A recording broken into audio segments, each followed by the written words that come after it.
And Alicia. And we're going to talk about our KCON 2016 LA experience for you guys. We're going to draw out of a hat and we're going to take turns talking about things. Oh, I kind of looked, but I didn't see. Hey, look, driving again. But this time it's LA. We've kind of talked about that already, but like I'll get a little more in-depth about it. Okay, driving in LA. If you don't have to do it, don't do it. Ever. Unless you're used to that stuff. I mean, people who are from LA or like big cities like that, that's fine. Just say no. But, okay, if it takes you like 20 minutes to get somewhere, like when we went to the beach, there was so much standstill traffic that morning that it took us so much longer to get to the beach anyways. And buses have like their own lanes. So yeah, and their own like exits and stuff. Yeah. So don't do it if you don't have to. It takes more time. Also, it's terrifying. And so like you're in standstill traffic. This motorcyclist just zoom right on by. And so like we're sitting there in traffic, whatever, we're fine, we're jamming. And I was like, I see all these motorcyclists like, I'm really glad none of them gotten by my car yet. And I'm like, it's loud and scary. It's terrifying. We don't have that here. No. Not yeah. And another thing is like a lot of people don't seem to know what a turning signal is. So like if they're gonna merge, they're just gonna have you think, oh, you're fine, and then whoop, kind of swerve out and merge in front of you. So it's scary in that aspect too, because it's like you don't know what's gonna happen. Or they'll do like 3 lanes at once. Yeah.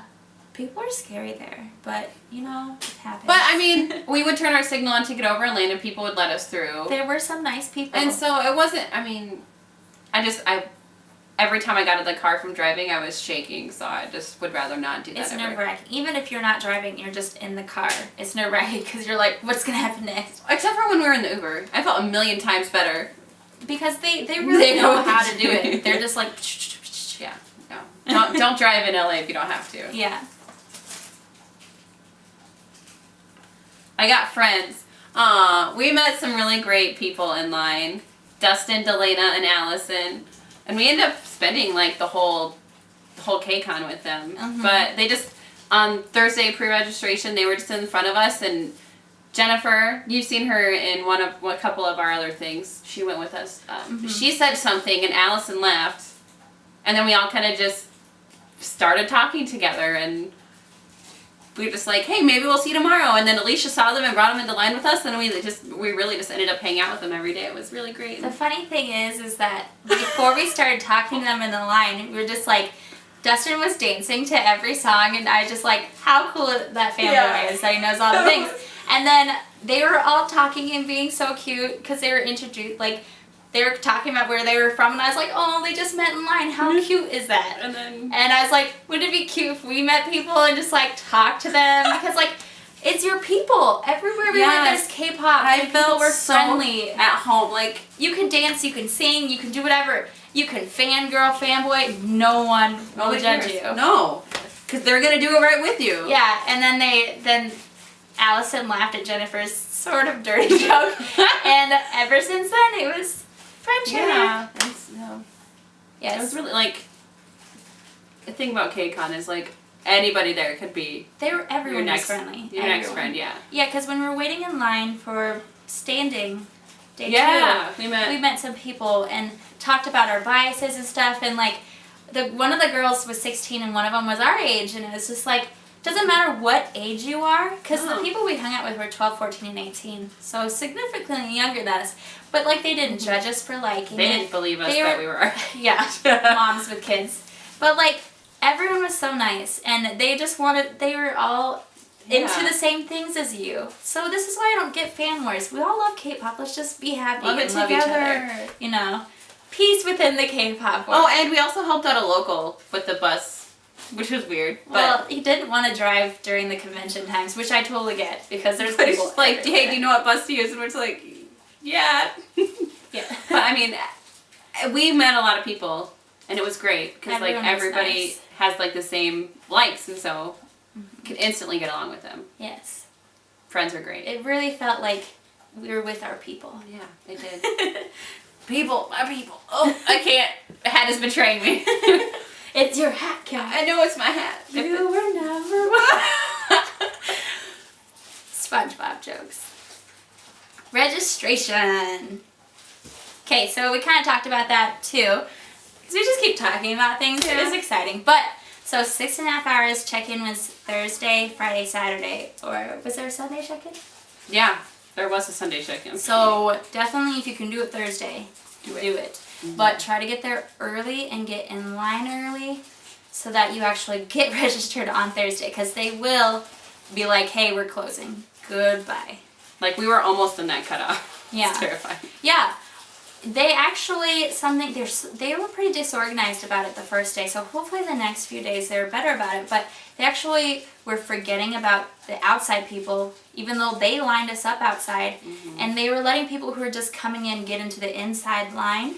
So we were like, why isn't this line moving? Why aren't we moving? We've been standing here forever, and check-in has started. People were coming out after checking in, and I was like, what's happening? So a few of the girls behind us, each would go in at different times to say something, and finally the line started moving. They would come out and get groups of people. Yeah. So when we finally got in, it went a lot quicker because obviously they were taking us then. And it's actually quite terrifying at first when we got up there, because after they had made us go to the Staples Center, pay the $6, print our tickets, they were trying to say that our tickets weren't working. My heart like sunk. I was like, what? Are we not gonna get like anything done? And so he was like, okay. I showed them the app, which I was supposed to use anyways, and I was like, I have proof. I bought these tickets. And so he went and like talked to someone and came back, and he's like, okay, you can get your tickets back and they work, but you won't get scratchers because we bought them through Ticketmaster, which is not true. I clearly showed him the AXS app that we purchased them through AXS. We did not purchase them through a different company. No. So then he made us wait in line for someone else, and he had to he took a picture of my phone ticket. And he was like, I just gotta make sure, and then he gave us scratchers. But they were trying to say that our tickets weren't from the straight source, that we purchased them through someone else. We had them printed off at Staples Center. Didn't make any sense. But so that was a moment of panic, thinking it was like, oh my gosh, are we not going to get to go at all? I know. I want my scratchers. I want to know who we got, but it all worked out. Yeah, and then we scratched our scratchers. None of us got high touches or red carpets, but Kara and I got Astro and IOI. Jennifer got IOI and twice. Yeah, and we ended up being able to get it so that we all had Astro and Monster X by trading and selling and all that. But then we ended up not doing our Monster X and getting those to other people because we didn't want to have to wait again, which was a good thing because apparently they were an hour late. And so we had more time to, I feel like, enjoy the convention. Yeah. That's a lot better for us, I think. Especially since they didn't really do much for us. But registration overall, when you get in there, it goes pretty quickly. It's smooth. I mean, we did, one of the girls that complained, her ticket was fake. She bought it off Twitter and someone had sold her a fake ticket. Shame on you, Scott. I was heartbroken for her. People who do that, really, you don't have any heart. And another thing is some of the scratchers still had BTS scratchers on them because BTS wasn't doing them anymore. People were selling those to people who didn't know that BTS wasn't doing fan engagements. Seriously, get a heart, get a life, stop. You don't need the money that bad that you need to break someone else's heart. Yeah. So that was something I didn't really appreciate. But otherwise, registration, once you got inside, it was smooth and went through. You get your stuff. You get a booklet that shows you a map of the convention center, where the high touch and fan engagement is, and it also had a list of all the booths and all the YouTubers that were gonna be there. It was really nice to get that. All the panels and then a brief description of each artist that was gonna be there. Yeah.